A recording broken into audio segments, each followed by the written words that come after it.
¿Cómo están, estudiantes? Tengan ustedes muy buenos días. Nos encontramos una vez más para compartir información y generar sobre todo aprendizaje. ¿Cómo están? Yo espero que se encuentren muy pero muy bien. Hoy tenemos un tema que es algo extenso, ¿sí? Es la educación y la iglesia en la colonia.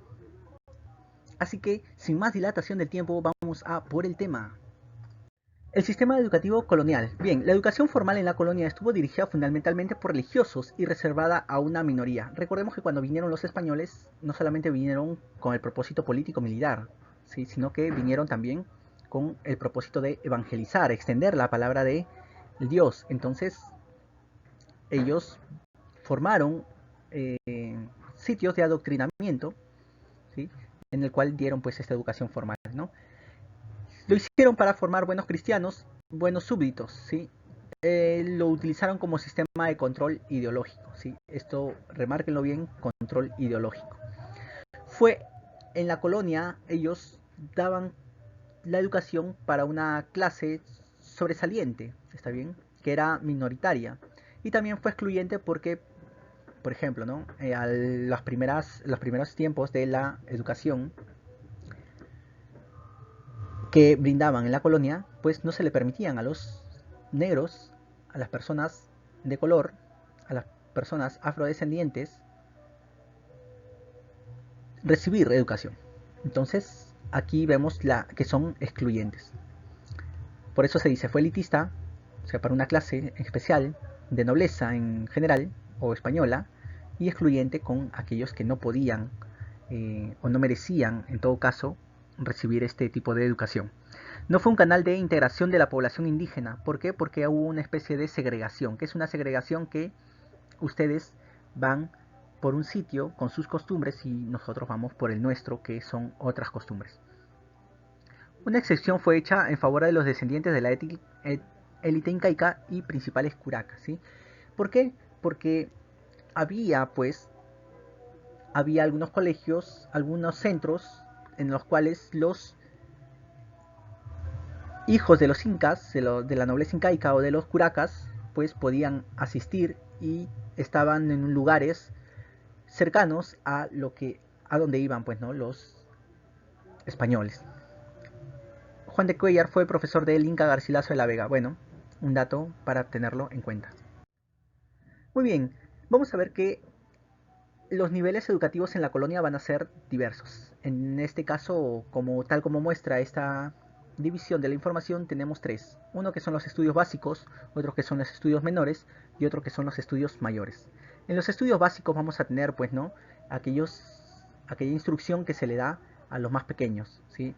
Era una escuela de obediencia en los cuales se daba pues a los españoles, a los criollos y a los mestizos.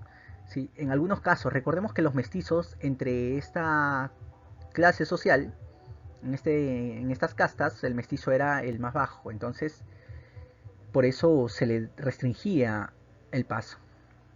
Aprender a leer, escribir y el castellano. Bueno, es una forma en cómo se le da acceso a la cultura española, ¿no? A través de las letras.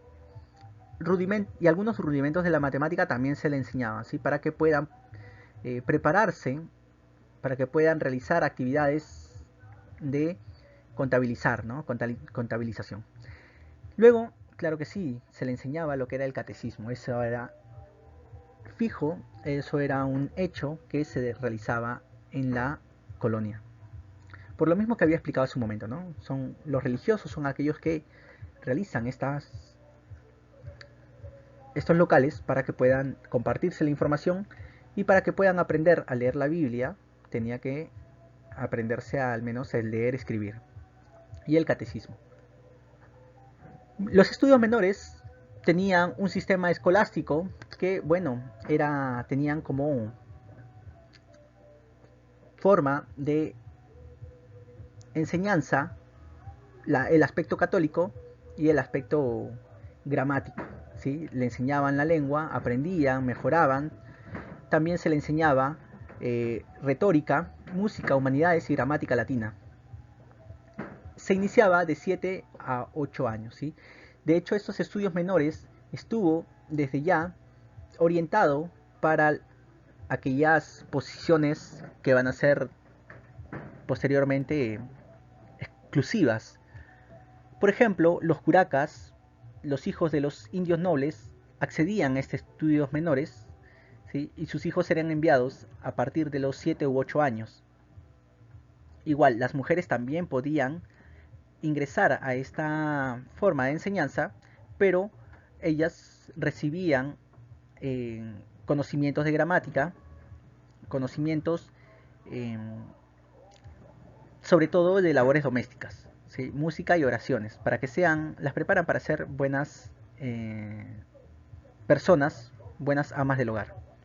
Claro que ahí habían algunos casos donde podían pagar profesores particulares y bueno, comenzaban a instruirse de una manera sobresaliente de las otras mujeres. Y eso es con respecto a la enseñanza femenina, que se daban también en los conventos. Luego, los hijos de los curacas, como había mencionado, recibían una educación apartada y básica, ¿sí? Por eso se le decía, se dice que fue de algún modo una segregación. Había un colegio de escuelas, un colegio o escuelas de los caciques, ¿sí? Que preparaban en materias básicas para que puedan ser posteriormente intermediarios, ¿no? Asuman la función de sus padres como caciques y que puedan poder realizar el cobro de los impuestos, por ejemplo, ¿no? Y entonces para eso necesita matemática, para eso necesitas registrarlo en un texto, en un libro, y necesitas leer y escribir por ello. Entonces para eso se le enseñaba en estos estudios menores. Luego vemos que al profesor se le llamaba domine porque dominaba ciertos conocimientos de las materias y bueno, castigaba con la palmeta a los desaprobados, ¿no? Recordemos estas décimas de el compilador de Porfirio Vázquez, ¿no? A cocachos aprendí mi labor de colegial en el colegio fiscal del barrio donde nací, ¿sí? Eh, esta forma de enseñanza viene desde estos tiempos. Muy bien, y en cuanto a lo que son estudios mayores, también va a tener este sistema escolástico aplicando, pues, ¿no? Lo que es la enseñanza religiosa y también se van a impartir eh, otros conocimientos, por ejemplo, gramáticas, matemáticas, pero en este estudio de mayores se va a añadir el estudio de las artes. ¿A qué se llamaba artes? A la filosofía. Bueno, en estos colegios mayores, en estos estudios mayores van a haber colegios, está bien, colegios mayores que van a otorgar el grado de bachiller y el título de licenciado. Luego también vamos a ver que hay, pues, en las universidades clases se van a dictar en latín, está bien. Por eso en los estudios menores se les va a enseñar también la gramática latina, pero ¿por qué? Porque cuando se vayan a los estudios mayores, en las universidades, todas las clases van a estar dictadas en latín, porque era considerada una lengua universal, ¿sí? Por ejemplo, no sabías tú hablar por ejemplo, te ibas a provincia y no sabías hablar el aymara, el quechua, bueno, ellos también tenían por conocimiento el latín. Entonces en el Perú este era una lengua universal. En las universidades se daba el título de bachiller, de maestro y de doctor. Con respecto a estos colegios mayores, quisiera yo añadir que, bueno, estas instituciones fueron una mezcla de lo que hoy en día es la educación secundaria y la universidad, ¿sí? La universitaria. Ofrecían también cursos de humanidad, filosofía, teología, lo que habíamos comentado al inicio, ¿no? Las artes. Los jesuitas fueron los que más se preocuparon por ese nivel de educación, ¿sí? Recordemos que hay varias órdenes religiosas aquí en el Perú y los jesuitas fueron los que más eh, preocupación dieron en este aspecto. Tenemos, por ejemplo, el Real Colegio de San Martín, que fue fundado en 1582, ¿no? Que es el más importante, que recibía jóvenes de 12 a 24 años. Muy bien, cuando se expulsa a los jesuitas, pasaron por sus aulas unos 5.000 alumnos. O sea, cuando se restringe esta enseñanza netamente religiosa o de carácter religioso, pues van a poder ingresar muchísimas más personas, ¿no? Laicas. Muy bien, la Compañía de Jesús fundó otros colegios mayores en los departamentos, ¿no? De Arequipa, en Huamanga, en fin, algunas provincias, ¿no? En algunas provincias. Muy bien, eso es con respecto a los colegios mayores, ¿sí? También como habían colegios mayores, también habían colegios menores, ¿sí? Estos colegios menores, bueno, pues tenían un nivel de educación de nivel parroquial, ¿está bien? Se le enseñaban eh, los conocimientos básicos, ¿no? Leer, cantar, escribir y la fe católica, ¿sí? Estamos en este aspecto, en este periodo, ¿sí? Escuelas o colegios menores, que no es lo mismo darle una educación básica, ¿sí? ¿Sí? Que es lo mismo darle una educación básica. Muy bien, estudiantes. Eso es con respecto a lo que es la educación. Algo más para añadir en lo que son colegios de los caciques. Bueno, pues eh, también se les enseñaba lo que es la religión, la historia, la gramática, la retórica, matemática, ¿no? Literatura, puesto que eran personas que estaban dentro de la nobleza, ¿no? Que después van a ser útiles, como ya les mencioné, para el cobro de tributos y en la distribución de los indios, ¿no? Para la mita minera. Muy bien, a ver, ahora nos toca hablar sobre la Universidad Nacional de San Marcos, que esta universidad pues va a ser creada por la Real Cédula, la Real y Pontificia Universidad de la Ciudad de los Reyes o de Lima, va a ser su primer nombre, y va a ser gestionado por Fray Tomás de San Martín en 1551.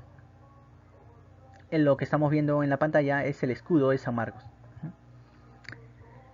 Va a empezar a funcionar en 1553 en el convento de Santo Domingo, que era una escuela menor, que después posteriormente va a trasladarse, pues, ¿no?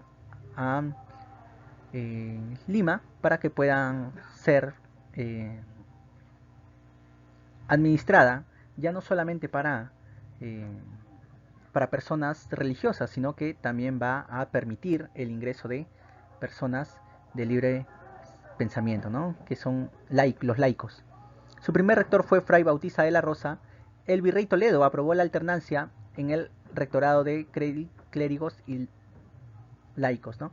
A esto me refiero, ¿no? Que personas que son religiosas ya no solamente van a ser exclusivos, ¿no? Sino que van a ser personas que eh, laicas, no solamente va a ser para ellos. Luego de la expulsión de los jesuitas se diversifica la ciencia, ¿no? Recordemos que con la dinastía borbónica, ¿sí?